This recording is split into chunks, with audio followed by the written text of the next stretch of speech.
Em novembro, o Cotai Project vai lançar um ecossistema financeiro global completo. Wallet, Exchange, Gateway, Marketplace e Betting. Tudo 100% em cripto, sem censura, sem limites, preservando o anonimato e a verdadeira descentralização. Vamos levar liberdade financeira e geográfica para milhões de pessoas. Prepare-se, novembro é o início de uma nova era. Cotai, o próximo nível da revolução cripto. Esse caos social todo que você está comentando, eu queria entender também a respeito do mundo, né? O mundo tá cheio de conflitos. Uma hora a gente pensa que vai apagar ali o conflito entre Rússia e Ucrânia. Do outro lado você tem o conflito de Israel, Irã, ali no Oriente Médio. E aí agora as coisas parecem que estão realmente mudando de rumo. Você acha que a gente caminha para uma terceira grande guerra?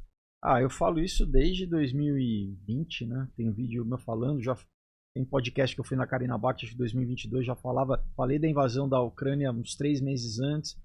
Já no Vilela também já falei, 2022 eu acho. É questão de tempo, assim. Se a gente, historicamente, entre a Primeira Guerra e a Segunda Guerra, você basicamente tem 10 anos ali. Foram 10 anos de preparação. Todos os países, né, não a população, mas os líderes, eles sabiam que haveria uma Segunda Guerra. Pela consequência da Primeira Guerra, assim, né, o Tratado de Versalhes, tudo aquilo que tinha, né, a Alemanha sofrendo as sanções econômicas, enfim.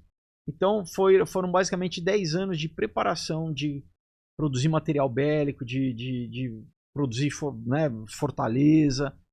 Então é uma questão de tempo, assim. A gente viu, por exemplo, o Japão, desde a Segunda Guerra Mundial, o Japão estava desmilitarizado, né? Então o Japão está se militarizando novamente, a Alemanha estava desmilitarizada, está se militarizando novamente. O Japão está se militarizando? Tá. O Macron falou que quer fazer já agora anunciou publicamente ali umas medidas médicas para a população, assim, por exemplo, o que tem que fazer no caso de uma emergência. Mas no caso da Alemanha, a Alemanha não tinha as usinas nucleares e parou e desligou as usinas? Sim. E agora vai reativar? Não, mas estão comprando material bélico, né? Armas tecnológicas. Armamento, né? Mesmo tanque, né? E cara, é isso. Imagina a logística que você tem que, né? Nossa. Porque imagina, né, uma guerra, você tem que vestir um exército, você tem que alimentar um exército, você tem que municiar um exército. Cara, é uma logística gigantesca, mesmo de envio de tropa, sabe? Para você, por exemplo, marinha, para você deslocar fugiu a palavra agora. Enfim, fugiu a palavra agora. Para deslocar a marinha seria os porta-aviões, né? Porta-aviões, mas tudo isso leva tempo e tem.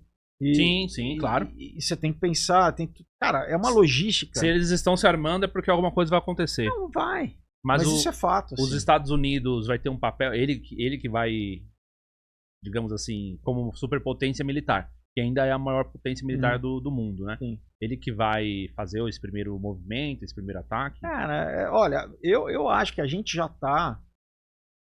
Se a gente fosse ver, historiador, fosse ver, sei lá, daqui a 50 anos, a gente já tá. É que não foi oficializado uma terceira guerra, entendeu? Né? Mas assim, as guerras primeiras começam com sanções econômicas, assim, né? Então, já tá numa guerra comercial, né? Com a China, já. E o conflito da Rússia e da Ucrânia tá lá.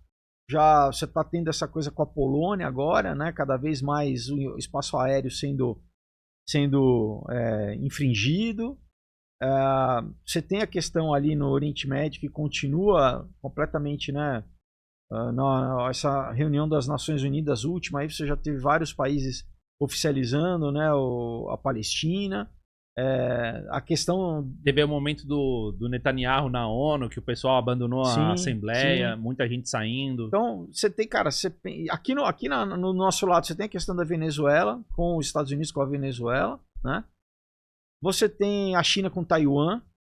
Então, assim, você tem focos, cara, que estão prontos para eclodir e que, né, realmente Se você pensar que a Primeira Guerra Mundial começou com o assassinato do arquiduque lá, o Franz Ferdinand, né, lá em Sarajevo, um assassinato, basicamente foi um estopim, né, para desencadear a Primeira Guerra, cara.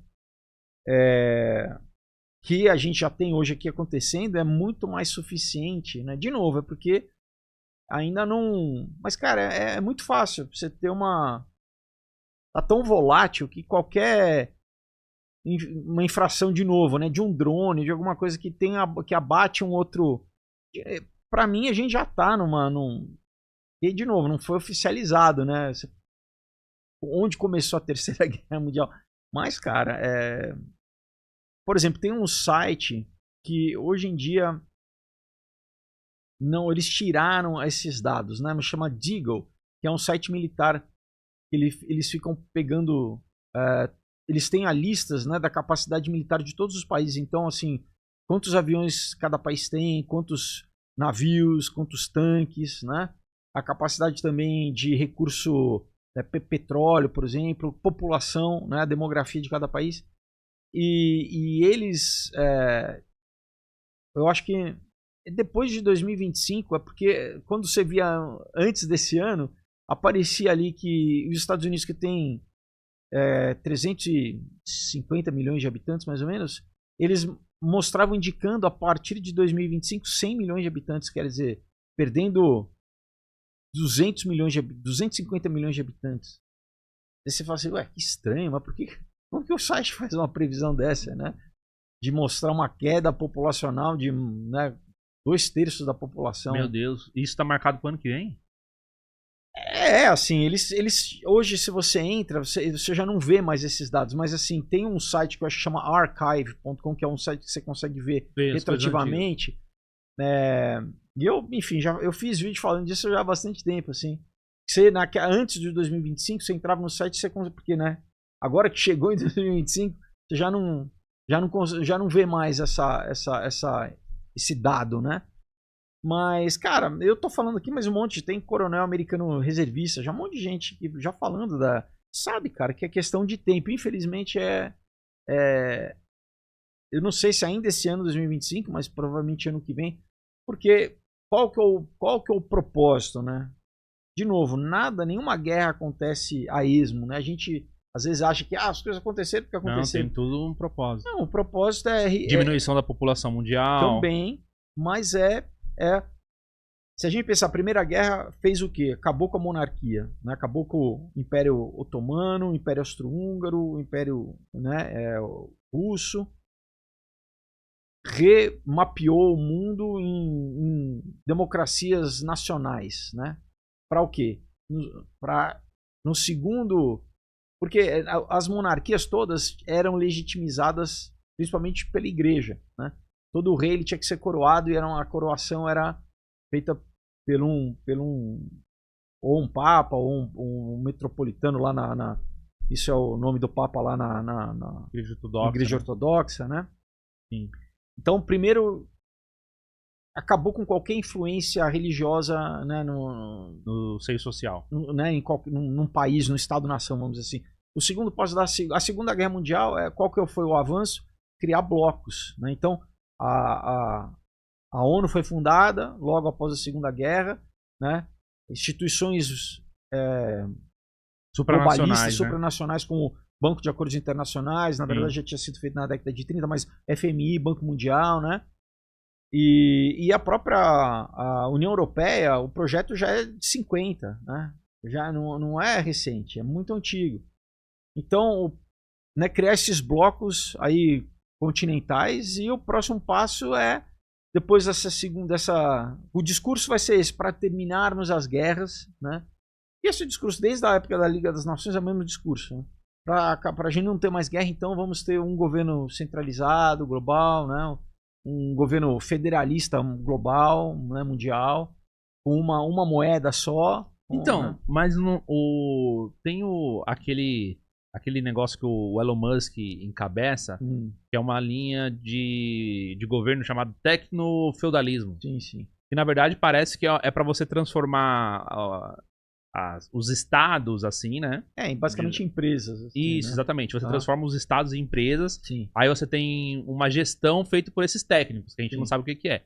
Mas amplamente amparados aí através das ferramentas tecnológicas e tal. Então não precisa nem ser um governo global. Pode ser, na verdade, o governo desses tecnocratas aí. Então, cara, mas se você for pensar, né, a gente for ver o significado, né, etimologia, fascismo, quer dizer exatamente essa união pública e privada, né? Tanto, né, como teve na Itália do Mussolini, já era assim, né? O que é hoje na China é assim, né? É um controle do Estado em qualquer iniciativa privada, de empresa, por exemplo, né? Na China, você tem um Partido Comunista Chinês, é o comunismo de mercado lá, e é isso é fascismo, tá? Né? A Alemanha nazista também é a mesma coisa, entendeu? E é o que a gente está caminhando, né? E a tecnologia, ela tem um enorme, vamos dizer, componente, né, nisso aí, porque é o que você falou, vem da tecnocracia, né? O Partido Tecnocrata lá dos anos 30 que foi desenvolvido, essa questão de esses conceitos que a gente tem assim, a minha nação, o meu país, assim, o que eles pensam para o futuro, primeiro que não tem esse conceito de você ter qualquer ligação emocional com, entendeu? Por exemplo, segundo, né, o próprio Elon Musk, não só o Elon Musk, né, os caras que, né, chama Curtis Yarvin, que é um cara que criou o aceleracionismo, tem os teóricos aí por trás né, desses movimentos que eles estão, né? Então não é nem país, às vezes é uma cidade smart, assim, sabe? O Peter Thiel já fez uma tentativa de criar nas Bahamas ali